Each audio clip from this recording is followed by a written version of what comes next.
మీ యొక్క నామధేయము పట్టణము ఎక్కడికి వెళుతున్నారో మీరు ఎక్కడి నుండి ఏం చేశారో మీ యొక్క వృత్తాంతం ఈ యొక్క సభ వారికి సవినయంగా వినజేయండి. సేవక అదే విధంగా నా యొక్క వృత్తాంతం చెప్పిన విధముగా ప్రకృతామయు తల్లి పరిపూర్ణయచారి తండ్రి పరగ బ్రహ్మాండ పూరము మాది రెండవ తల్లిదండ్రి ఆత్రియా మహమునియు అతి గారమున పెంచి పోషించినాడు. మూడవ తల్లిదండ్రి వీర పాపమాంబ వీర భోజచారి మీరు ధరుడి నంది కొండయందు నా తల్లిదండ్రుల పాపాగ్ని పీఠంబు మరియు గలదే నా పేరు వీరప్పయని ప్రేమతో పిలుతురు ప్రేమతో భక్తుల పోషించునెప్పుడు సభకు వచ్చితి సభవారు ఒరే సేవక నా యొక్క నామధేయముగా వీరయ్య అని పిలుస్తారు. మా యొక్క తల్లి ప్రకృతాంబ పరిపూర్ణాచారి మొదటి తండ్రి మరియు రెండవ తల్లిదండ్రి అనగా వారు నేను పుట్టగానే చనిపోయి ఆ యొక్క ఆత్రియా మహమునికి అప్పగిస్తున్నాడు. అతడు నన్ను పెంచి చాలా అద్భుతంగా పెంచి పోషించినాడు. విద్యాభ్యాసమును బుద్ధులు నేర్పించి మరియు ఆ నందికొండ పాపాగ్ని పీఠం వీర భోజాచారి వీర పాపమ్మ వారికి నన్ను అప్పగించినాడు. మూడవ తల్లిదండ్రి మరియు నా పేరు వీరప్పయ్య అని పిలిచారు. స్వామి ఇప్పుడు మీరు ఎక్కడికే కూర్చున్నారు ఈ యొక్క కలియుగంలో మూడో జరుగుతూ నీటి మార్గం చెప్పుల కోసము ఆ యొక్క బలగాని పల్లెకు పోవాలని నా యొక్క కోరిక ఉన్నది కదా. ఆ స్వామి మీరు అమితంగానే వెళ్ళండి. బయలే పవన జయాలో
మీరు అంధబాలుని కాస్తారా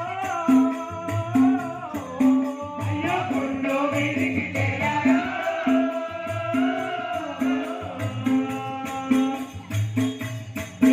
మీరు అంధబాలుని కాస్తారా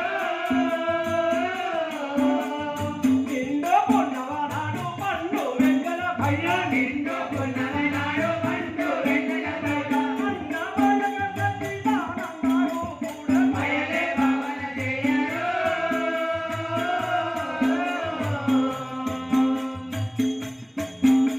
ఎల్లప్పుడూ బయలే బాలకలుంటారు గాయత్రి కోడూరు వీరబ్రహ్మేంద్ర సామలవారికి ఇప్పుడు ఆ యొక్క అనగానిపల్లె వెంకటరెడ్డి ఎలా వస్తున్నాడో చూడండి.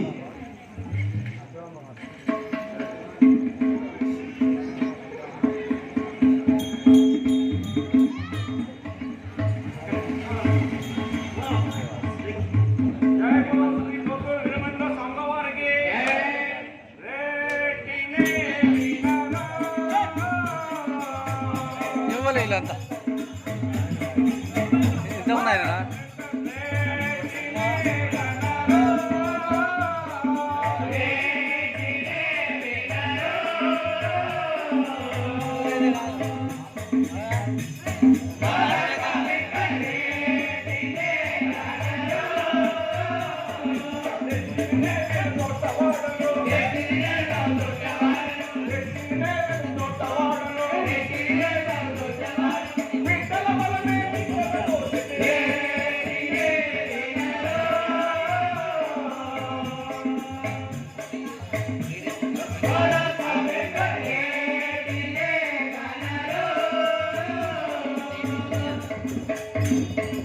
సంఘాలు, మీ యొక్క మీసాలు ప్రేమ భయం అవుతుంది. మీరు ఎవరు, మీ నామదేవేది, మీ పట్టణమేది, ఎందుకు వచ్చినారు? మమ్మల్ని దెబ్బలు కొట్టమని కట్టబట్టుకోవచ్చు నాయన.